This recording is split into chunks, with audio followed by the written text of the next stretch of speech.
Me t'i dhënë fund fjalës Skënderbeu, princerit të gjithë ju drejtuan nga ai dhe duke ia aprovuar një gojë dhe me zë të qartë mendimin,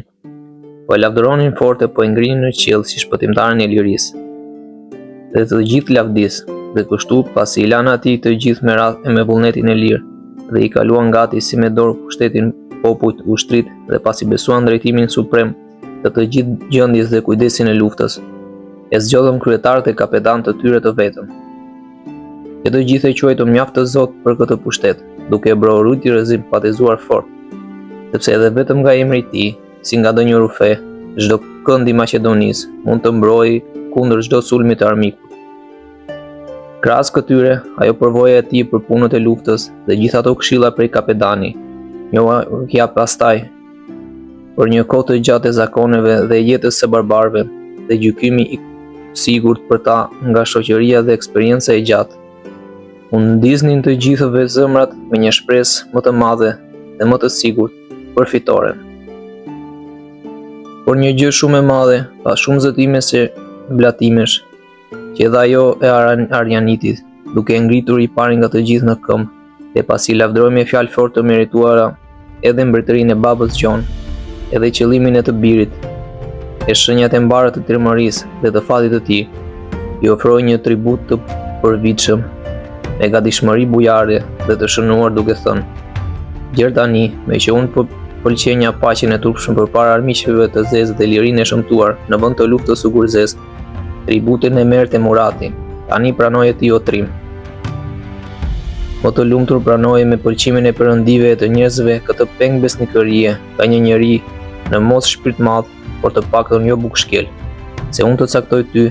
këtë me dëshirën time për hir të lirisë e pirit, të lirisë sime, të nderit e të sovranitetit, të fëmijëve të popujve që duhen mbrojtur. Megjithse unë dëshiroj tani më që t'i kem të përbashkëta me ty të gjitha, ushtarët e armët kuajt dhe çdo gjë tjetër që ma shpëtojë nga armiku i mallkuar ose fati, ose tërmëria këmbgulse. Por këtë ne ta caktojmë ty o princi i pathyeshëm, i arbërve që të quaj kështu i pari në këtë emër, dhe shpëtimtari i lirisë, pa bërë ndonjë ndallim ndërmjet paqes e luftës." Pastaj shumë të tjerë kush më parë, ju zotuan për ndihmë mjaft të mëdha, sipas gjendjes së tyre. Andrea bashkë me të nipin Tanushin, nuk mbeti mbrapa askujt në këtë zemërgjërsi bujare. Kështu u gjet një sasi e madhe të hollash për nevojat e luftës. Ka kjo pastaj u përhap, ndoshta fjala se të ardhurat e Skënderbeut në Epir i kalonin të 200.000 para floriri në vit. Dhe më të vërtet, sado që ai zotronte një mbretëri më të gjerë se ndonjë princ tjetër në krahin, duhet thënë se gjithë këtë se do të ishte tepër e rëndë për qytetarët që kishin në vete, po ta nxirrte të shumë vetëm nga popullsia vet, kur të gjithë po digjeshin çdo ditë në zjarrin e luftës dhe burrat me njërin dorë që ta themi kështu lironin arat dhe me tjetër mbanin shpatën. Dhe po të mos i siguronte një pjesë të madhe të kësaj bare nga kryeporët. Këto kryepore shumë të bukura ai kishte në një vend që quhet Kampu Peshkupi, ndërmjet një mali e vendi i cili nga njëra anë kishte emrin Selit, nga ana tjetër Shën Nikoll, vend shumë i njohur për shkrepat, por edhe i palavdi për rrethimin e dikurshëm të fatin e senatit roman. Të tjerë të cilët si kishin fuqinë dhe mundësinë që të mbanin barën e rënd të kontributeve, i u zotuan për trupa e ndihma vullnetare të paprera. Madhëria e Venedikasve që e mbante si duhet parasysh edhe mirëqenien edhe nderin e vet, nuk e mohoi përkahjen dhe ndihmën e përditshme së bashku me të tjerët, kurse kontribut vjetor nuk do të jepte. Pasi që të gjithë kush më parë e bën këtë krejt për veten këtë njeri, me gjithë farë lëvdrimesh e nderimesh, dhe pasi me njëherë ju drejtuan lutjet Perëndis për fuqinë e beslidhjes dhe për lavdinë e kësaj aleance kaq të shënuar, një pjesë u nisën bashkë me të parë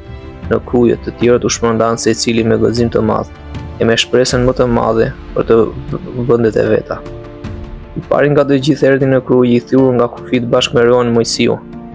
duke lënë atje vetëm një fuqi shumë të vogël, të cilën e vendosin nëpër disa gryka për të bërë roje.